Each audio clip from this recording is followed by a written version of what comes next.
Assalamualaikum warahmatullahi wabarakatuh.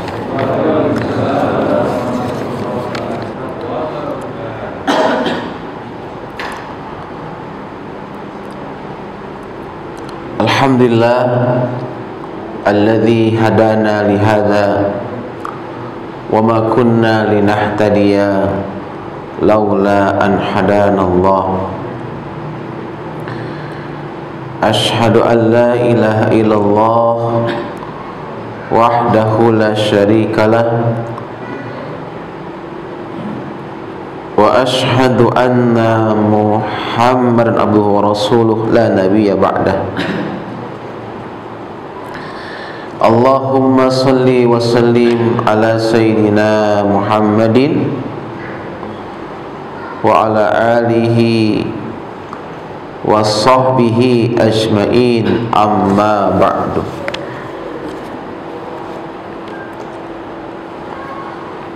Wa qala ta'ala fi kitabihil karim, a'udzu billahi minasy syaithanir rajim. Aynama takunu yudrikumul maut walau kuntum fi burujim musyayyadah. Para hadirin, sahabat seiman, seakidah, rahimakumullah. Alhamdulillah, kita bersyukur kepada Allah yang telah menanamkan di hati ini kecintaan akan agamanya, menumbuhkan rasa senang berada di rumahnya, sehingga nikmat yang sudah Allah berikan itu dalam hati kita membuat kita ringan hadir di masjid yang kita cintai ini. Kita berharap semoga Allah menerima dan meridhoi amal ibadah kita. Amin ya rabbal alamin. Jamaah semuliakan, kajian kita mengambil dari kitab At-Tazkirah karangan Al-Imam Syam bin Al-Qurtubi, teman Imam Qurtubi.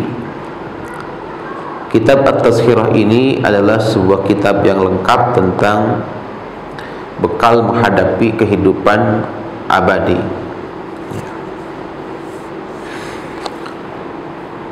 Insyaallah kitab ini menjadi referensi untuk kajian kita, ya. Malam hari ini tema yang ingin sampaikan adalah tentang hal-hal yang mengingatkan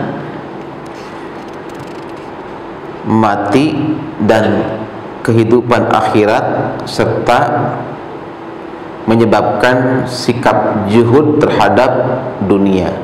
Ini temanya, ya.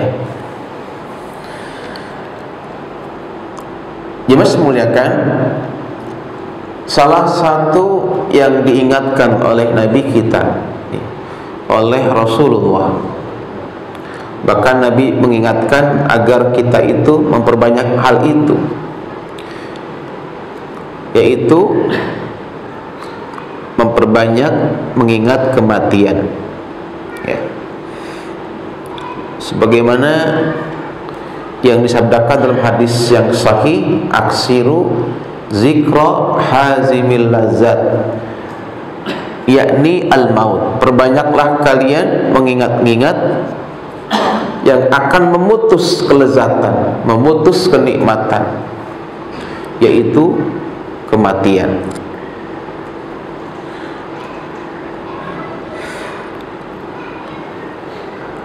Dan Nabi menyuruh kita supaya kita itu ingat mati. Nabi kita menyuruh agar kita ziarah, ya, kubur. Dengan sabdanya, kuntu nahaitukum an ziyaratil kubur fazuruha fa innaha tuzahidu fid dunya wa tuzakkirul akhirah. Hadis riwayat Ibnu Majah.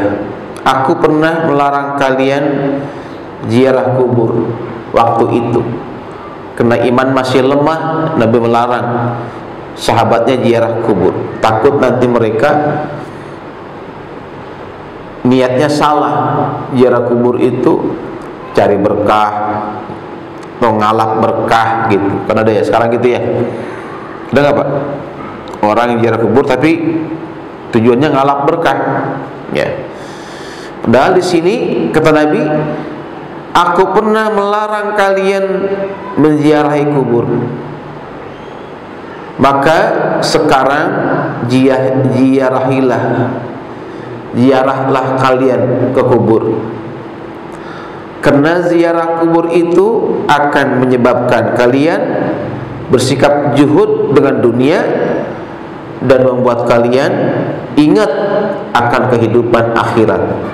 Di manfaat ziarah kubur itu akan bikin kita zuhud dengan dunia, tidak tertipu dengan kehidupan dunia, gak terlena dengan kenikmatan dunia, dan membuat kita akan ingat kehidupan di akhirat gitu ya. Maka hadis ini ya menjelaskan kepada kita, kalau kita ingin tidak terlena dengan kehidupan dunia, kalau kita tidak ingin tertipu dengan kehidupan dunia, obatnya adalah zikrul maut, ingat mati ya. Semakin sering ingat mati, kita makin zuhud dengan dunia ya. Tapi kalau kita lupa mati, makin rakus dengan dunia. Itu bahayanya. Makin kita ingat mati, kita makin ingat bahwa ada kehidupan lain setelah ini, yaitu kehidupan di akhirat.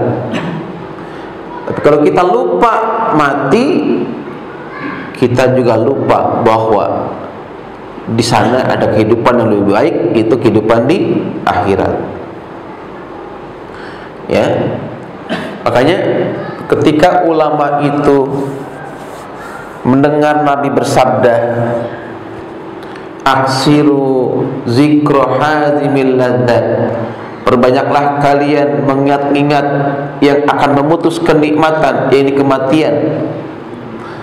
Maka mereka mentadabburi, mereka merenungi hadis Nabi ini. Kenapa Nabi sampai bersabda kepada umatnya, hendaklah perbanyak ingat mati gitu. Nabi enggak pernah bersabda perbanyaklah kalian misalnya sedekah gitu. Enggak ada sabdanya perbanyaklah kalian bersedekah, perbanyaklah kalian misalkan baca Quran gitu. Enggak ada sabdanya yang gitu. Atau perbanyaklah istri-istri kalian. Ada enggak? Ada enggak? Hah? Ada Pak? Oi. Ada enggak? Nabi bersabda, perbanyaklah istri kalian. Ada enggak? Oh, enggak ada. Enggak ada tuh, enggak ada. Tapi kalau perbanyaklah kalian ingat mati, itu ada. Ini ulama hadis merenungi, kenapa Nabi kok pas giliran mati suruh perbanyak, yang lain enggak? Oh, rupanya ya, ketika orang itu ingat mati, maka Allah akan anugerahkan dia 3 kemuliaan ya.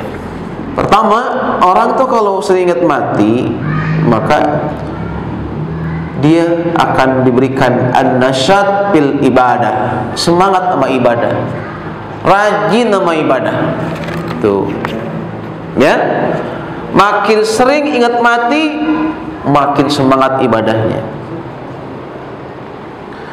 Ulama yang bernama Hasan al-Basri, seorang ulama terkenal di Basrah,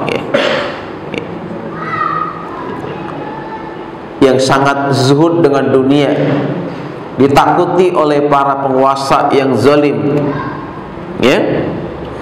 memiliki karomah kemuliaan yang sangat tinggi.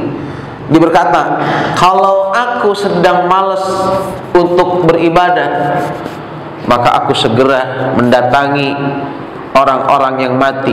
Aku datangi orang-orang yang sedang sekarat. Maka setelah aku datangi mereka, semangat ibadahku bertambah lagi. Jadi obat yang paling ampuh bagi orang yang culas, malas sama ibadah, itu zikrul maut, ingat mati. An-nasyad bil ibadah. Maka kita sekarang baru mengerti, kok kenapa ya ada orang kok kayaknya rajin banget gitu ke masjid, ada orang kok rajin banget saum Senin Kamis istiqomah. Ada orang kok tiap hari bisa one day one juz, satu hari satu juz. Ada orang kok bisa tiap hari sedekah, Kalau kita lihat orang itu kenapa bisa begitu, ibadahnya luar biasa, dipastikan orang itu sering zikrul maut, ingat mati, Dan orang-orang soleh sebelum kita, cara mereka itu mengamalkan hadis Nabi tentang ingat mati itu ekstrim-ekstrim. Ada ulama nih, saya baca dalam sirahnya, untuk mengamalkan hadis ini dia beli kain kapan. Kain kapan itu selalu ditaruh di samping tempat tidurnya. Mau tidur diingatkan kapan supaya ingat mati,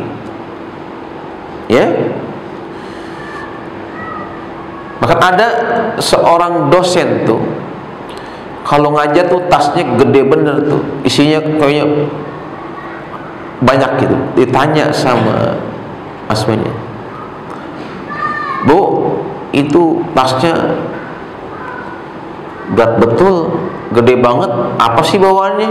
Gitu. Buka aja, pasti buka, kain kapan? Kain kapan?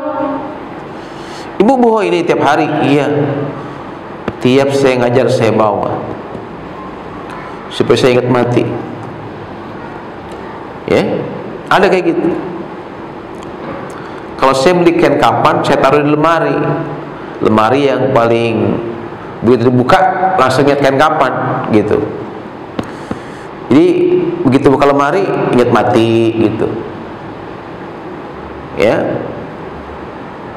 Ada lagi yang lebih ekstrim lagi, mereka gali kuburan, gali liang lahat dalam kamarnya. Tiap kali dia malam hari mau tidur, dia masuk liang lahat itu, sambil dia menangisi dosanya, sambil dia taubati dosanya. Tuh Pak, Di orang-orang sebelum kita, mereka mengamalkan hadis tentang perbanyaklah ingat mati, itu luar biasa. Kalau kita kan nggak capek segitunya. Kita paling banter, orang mati kita takziah, kita ikut nyolatin, kita ikut sampai ke pemakaman, itu paling banter gitu kan? Sedangkan orang mati nggak tiap hari, benar nggak? Betul? Kadang seminggu baru ada, kadang sebulan baru ada, begitu. Nah, kemudian al-qanaatu fil qalbi, orang tuh kalau seingat mati, Allah akan tumbuhkan tuh di hatinya itu jiwa qanaah, di hatinya merasa cukup dengan yang Allah berikan, sehingga nggak terlalu dia itu ngoyo dengan dunia. nggak rakus sama dunia, nggak toma dengan materi. Ya, itu ya rahasianya. Kenapa kita harus ingat mati? Allah akan tumbuhkan sifat qanaah dalam hatinya. Ya. Nah, jemaah semuliakan,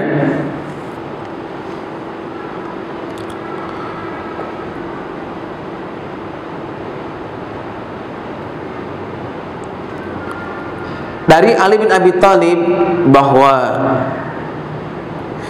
dia pernah keluar ke kuburan, di kisah ya. Kisah ya yang dialami oleh siapa? Ali bin Abi Thalib.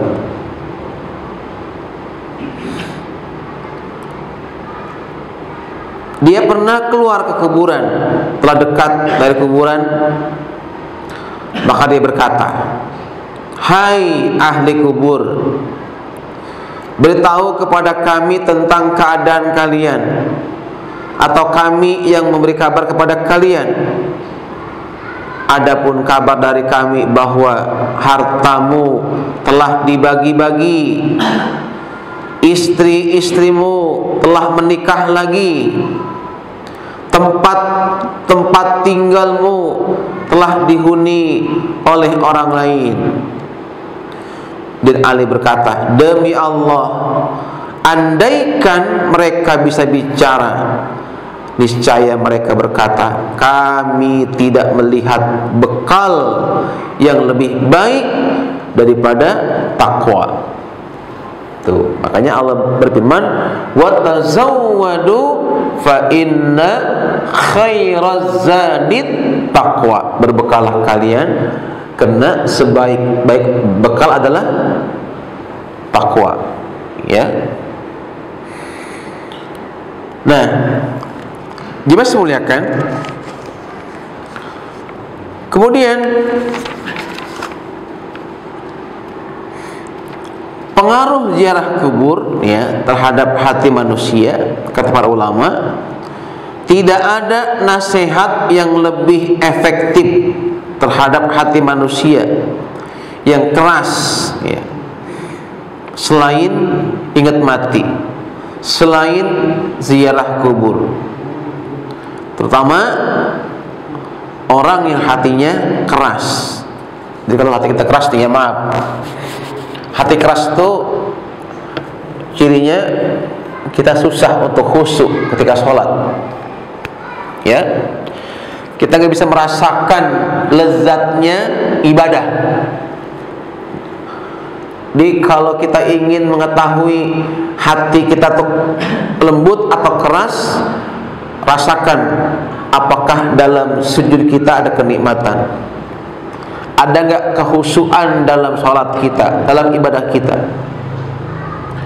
Kalau kita hambar ketika ibadah, nggak ada rasanya gitu, nggak ada enak-enaknya ibadah itu, ya, itu menunjukkan hati kita keras.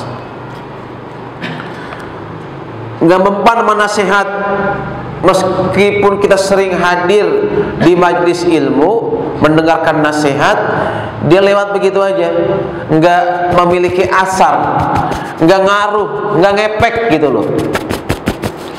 Nggak ngaruh mendapatkan nasihat dari orang lain. Itu adalah tanda diantara hati yang keras. Nah, kalau hati yang keras ya diobatin. Karena Allah kan lihat orang tuh bukan fisiknya, bukan materinya, bukan hartanya, tapi Allah yang lihat. Allah hanya lihat kepada hambanya itu, kepada apanya? Hatinya. Betul Pak?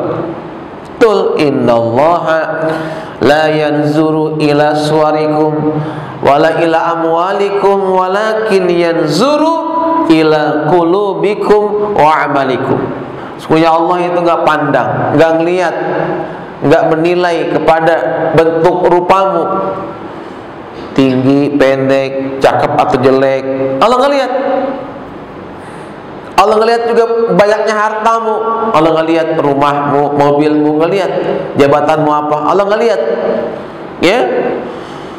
Jadi saat ini manusia kan menilai orang itu dari fisiknya, dari materi yang dia punya, ya kan? Allah ngelihat itu.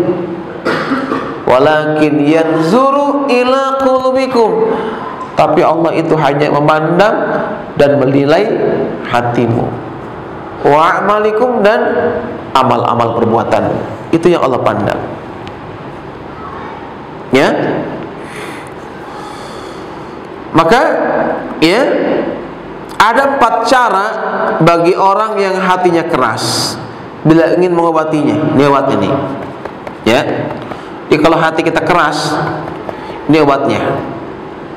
Pertama, nih, hendaklah dia menghentikan diri dari kebiasaan-kebiasaan buruk. Stop kebiasaan buruk. Misalnya apa? Stop kebiasaan merokok. Stop gitu. Kebiasaan ngomongin orang. Stop kebiasaan apalagi suka nongkrong di kafe berjam-jam sambil bercanda, ya, sampai lupa waktu. Stop gitu. Pokoknya hal-hal yang buruk, hal-hal yang gak baik, hal-hal yang negatif, tinggalin. Kalau pengen hati yang keras itu dirubah oleh Allah jadi qalbun salim, ya, hati yang bersih, hati yang selamat, hati yang lembut, gitu. Ya, beralih untuk apa? Menuju majlis-majlis ilmu, ramaikan majlis taklim, ya, guna mendengarkan nasihat dari para ulama, peringatan, ya, hikmah-hikmah dari kisah-kisah orang soleh, ya, karena itu yang akan melunakkan hati dan menyembuhkannya dengan cepat, gitu loh. Ya, ini yang pertama. Kedua, nih, obat yang paling mujarab untuk orang yang hatinya keras, ya, sehingga kehilangan nikmat ibadah, yaitu zikrul maut, ingat mati.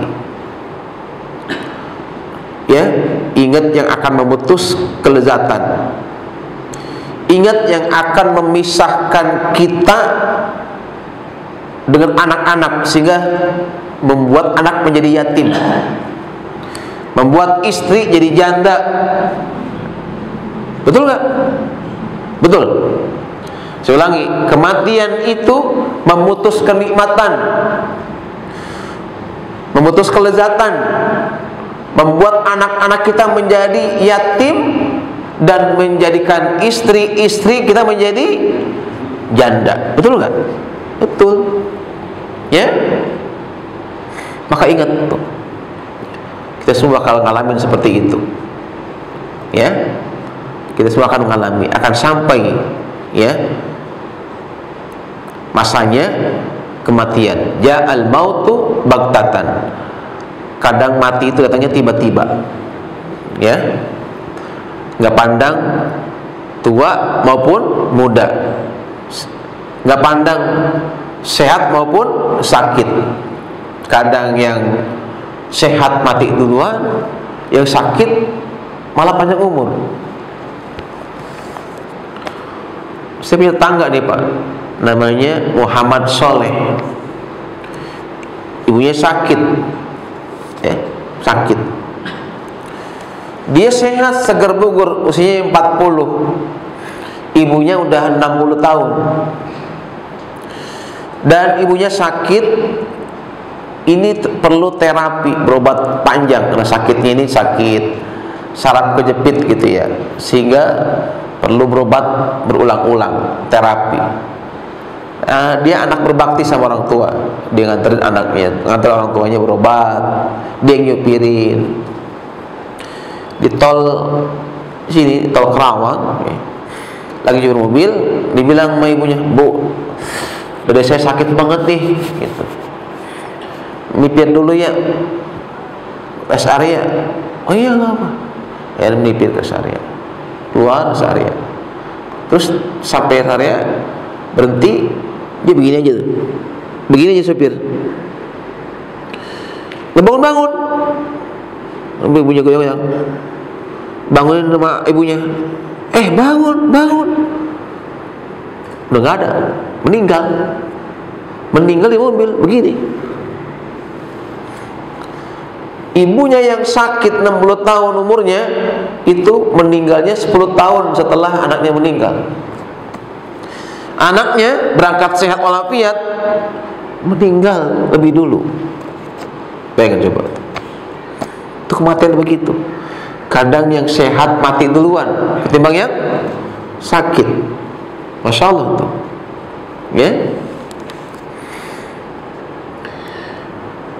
Dikisahkan ada wanita mengadu kepada Aisyah, ya, tentang hati yang keras, gitu. Curhat nih Aisyah, hatiku ini keras betul, sehingga aku kalau sholat tuh nggak bisa khusyuk, kalau doa nggak bisa khusyuk, nggak nikmat, baca Quran tuh hambar, gitu. Lantas Aisyah berkata, sering-seringlah mengingat kematian, maka hatimu akan lunak. Banyaklah zikrul maut, maka hatimu akan lembut. Gitu. Maka wanita itu laksanakan nasihat dari Aisyah, sehingga hatinya benar-benar lembut. Kemudian datang lagi dia untuk menyampaikan terima kasihnya kepada Aisyah atas, ya, mauizahnya, atas nasihatnya, ya. Jadi zikrul maut itu bisa mencegah dari kemaksiatan, bisa melunakkan hati yang keras, bisa menghilangkan rasa bangga terhadap pangkat jabatan. Kan mohon maaf nih, hari ini orang bangga, sombong dengan jabatan, bahkan mentang-mentang lagi berkuasa, mentang-mentang lagi berkuasa, dia ingin semuanya berkuasa, anaknya, mantunya, ya, semuanya dikasih peluang untuk memiliki kuasa. Betul nggak? Betul nggak Pak hari ini kayak gitu? Iya. Kenapa?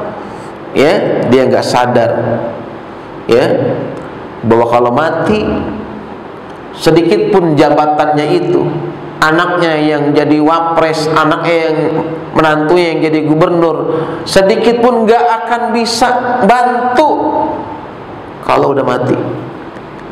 Ya, yang bisa membantu dia kalau udah mati hanyalah amal ibadahnya. Betul Pak? Iya. Ya, makanya jangan silau, jangan terlena, tertipu dengan kehidupan dunia, jangan. Kemudian yang ketiga, untuk mengobati hati yang keras, hati yang sakit, agar hati ini lembut, agar hati ini sehat, sering-seringlah menyaksikan orang yang sekarat, orang yang akan meninggal dunia. Memperhatikan, menyaksikan ketika sedang sekarat, mengamati perubahan raut mukanya ketika sekarat. Coba Pak saksikan. Belum lama saya ke Cipto Mangunkusumo, ada jamaah saya itu sakit, ya. Sampingnya nih lagi sekarat, ya, lagi ditangisin sama saudaranya. Itu lihat wajahnya, kita tuh, matanya yang melotot, ya, mulutnya menganga, suaranya kedengaran. Kata Nabi ini, kalau orang meninggal dunia dan keluar suara seperti unta yang disembelih, itu ciri-ciri orang itu meninggalnya su'ul khotimah. Ibu ya. Tapi kalau kita lihat orang kok meninggalnya gampang betul, ya, nggak ngalamin kayak sedang disiksa gitu ya. Meninggalnya tersenyum ya, meninggalnya mudah, nggak nyusahin orang gitu, cerah wajahnya, ada keringat di dahinya. Itu ciri-ciri Pak, orang itu meninggalnya husnul khotimah. Makanya disunahkan kita tuh kalau kita takziah ya Pak ya, ingat lihat orang yang meninggal, buka tuh penutup apa? Penutup muka sang mayit. Ya. Supaya apa? Supaya kalau kita lihat orang itu misalkan ada perubahan, wajahnya pucat, membiru, menghitam, matanya melotot, mulutnya menganga, itu saksikan, nggak salah lagi. Kalau orang kelihatannya kayak gitu matinya, itu matinya dia dalam keadaan dilaknat oleh Allah. Sebelum mati mungkin dia dipukuli oleh malaikat sehingga efeknya membuat dia melotot, menganga mulutnya, membiru kulitnya, pucat ya mukanya. Itu efek daripada siksaan malaikat sebelum dia dicabut nyawanya. Karena di Quran itu disebutkan, dalam Al-Quran Allah berfirman, walau tara idz zalimuna fi ghamaratil maut wal malaikatu basitu aydihim akhriju anfusakum. Alangkah ngerinya seandainya kau menyaksikan ya, orang-orang zalim itu, para pendosa itu, pelaku maksiat itu sedang meregang nyawa, malaikat-malaikat maut menghampirinya dan menampar-nampar wajahnya, memukul-mukul tubuhnya, dan dia teriak berkata, hai pelaku dosa, keluarkan nyawamu. Ini Pak, suasana yang mengerikan. Allah gambarkan kalau orang itu pelaku dosa matinya kayak gitu, sebelum dicabut nyawanya dipukul dulu oleh malaikat, dan kena dipukuli dulu ada perubahan di wajahnya. Yang awalnya waktu dia hidup itu tampan, kulitnya itu ya putih, cerah gitu ya, begitu mati bisa membiru, menghitam ya, efek daripada apa tuh? Siksaan malaikat sebelum kematiannya. Ya, Masya Allah. Na'udzubillah min dzalik. Ya. Ya.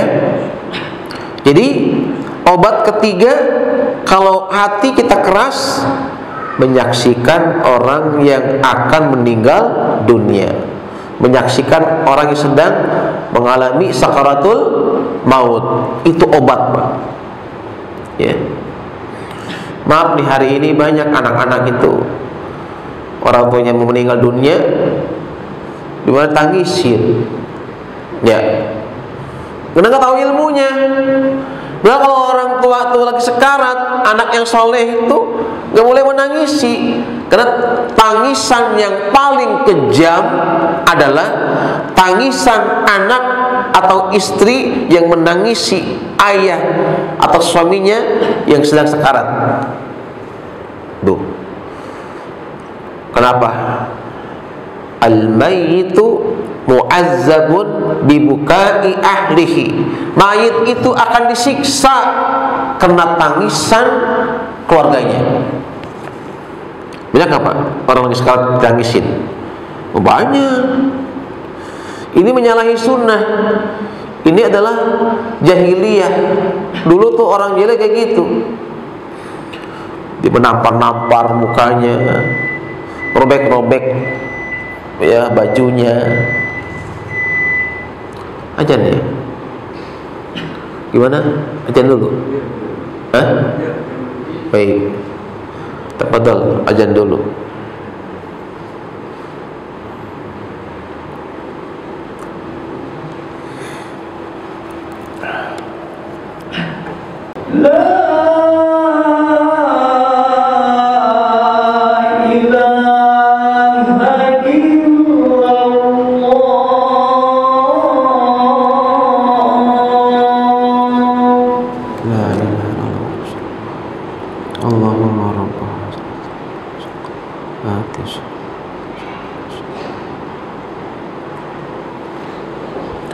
Baik, saya ulangi Pak ya, biar lebih jelas.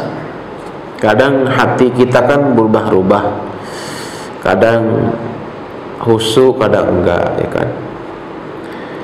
Kadang hati ini keras sehingga ibadah itu terasa hambar, ya.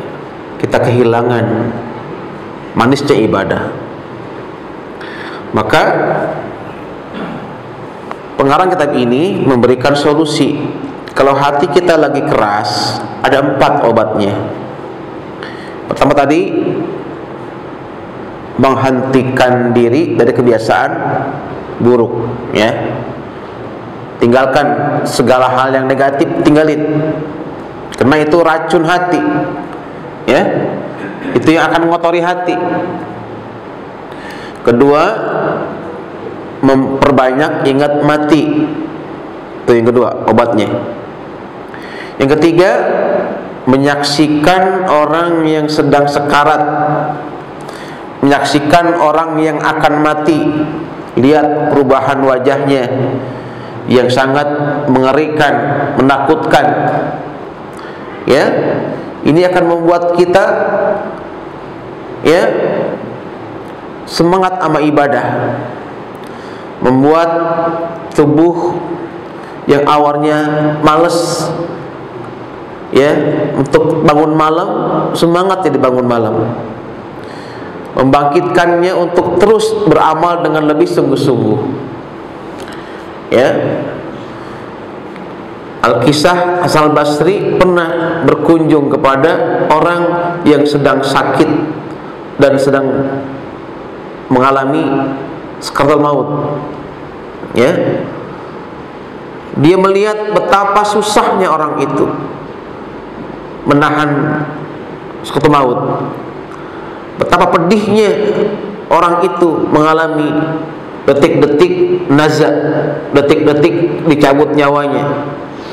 Maka dia pun pulang ke rumah dengan wajah yang sangat muram, nggak seperti ketika dia berangkat. Maka istrinya menyapa, "Kenapa kamu? Mau makan nggak?" gitu.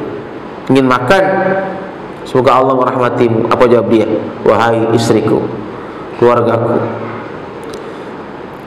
kalian sajalah yang makan. Aku nggak selera makan. Nafsu makanku hilang karena aku baru saja melihat orang yang mengalami sakaratul maut yang begitu mengerikan." Gitu. Jadi, ya, kalau orang hatinya itu keras, itu ternyata obat yang paling mujarab, sering menyaksikan orang yang sedang mengalami sakaratul maut. Terakhir yaitu menziarahi kubur. Ziarah kubur ini ternyata obat yang ampuh juga untuk mengobati hati yang keras.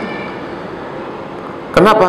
Karena kata Nabi di awal, ziarahlah kalian, ya, ke kubur. Ziarahlah kalian ke kubur, karena ziarah kubur itu akan mengingatkan kepada kematian, kepada akhirat, serta menjadikan hatimu zuhud terhadap dunia. Ini barangkali yang saya sampaikan. Mudah-mudahan Allah Subhanahu wa ta'ala panjangkan umur kita dalam taat kepadanya, dan semoga hati yang keras akan menjadi lembut dengan memperbanyak ingat kematian, dan juga tentunya kita berusaha, ya, menghentikan kebiasaan buruk kita. Dan andai pun kita harus meninggal dunia, mudah-mudahan Allah takdirkan, berikan kita anugerah husnul khatimah. Amin ya rabbal alamin. Tetap berdoa, subhanaka Allahumma wa bihamdika asyhadu an la ilaha illa anta astaghfiruka wa atubu ilaik. Assalamualaikum warahmatullahi wabarakatuh.